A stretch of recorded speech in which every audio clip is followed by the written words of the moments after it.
Now, it's being called one of the most serious environmental crimes of the decade. A report by the Environmental Investigation Agency accuses Chinese gangs of working with Tanzanian officials to smuggle huge amounts of ivory. Our environment editor Nick Clark has been looking at the evidence gathered by the group.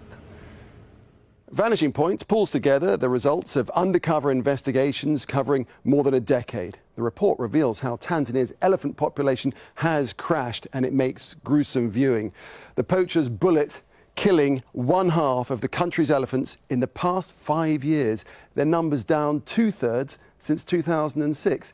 10,000 elephants were slaughtered in 2013 alone, in 1 year alone. That's equivalent to 30 elephants every single day, all to feed a resurgent ivory trade, primarily to markets in China. The trail starts in Dar es Salaam. An undercover investigator posing as a buyer visits an illegal trader selling ivory carvings. Tanzania? Yes. All from Tanzania. Wow. Which area is it? Salou. This is all from Salou. And indeed, the Salou Game Reserve in Tanzania has been worst hit, one of the largest and oldest protected areas in Africa. There were 70,000 elephants in the Salou in 2006, and by 2013, that number had dwindled to 13,000. The report even describes how park rangers are involved in the crimes. In the next clip, we move on to a shipping agent who describes how he hides illegal consignments en route for Asia.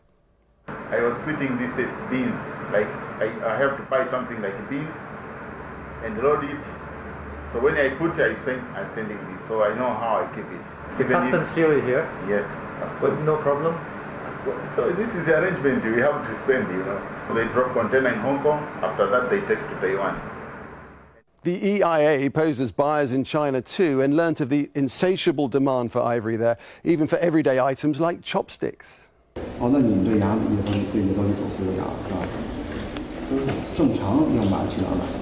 就经过这么多年了啊，非洲大象全杀走都不够做这个东西啊。It seems the ways of getting ivory to China are many and various. Last year, the Chinese President Xi Jinping made an official visit to Tanzania.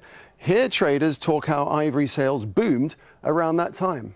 When Mr. Ping, your president, Jinping was here. When he was here, many kilos go out.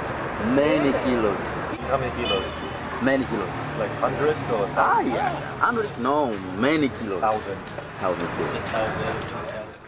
Investigators were told by Tanzanian suppliers as far back as 2006 that Chinese embassy staff were major buyers of their ivory. And one black market source even told investigators that consignments of ivory were sent to China in diplomatic bags on the presidential plane.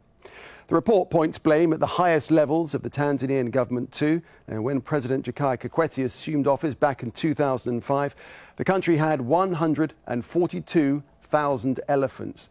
Now, by 2015, the end of 2015, they reckon that's going to drop to 55,000. The report highlights a toxic blend of governance failures, corruption and criminality.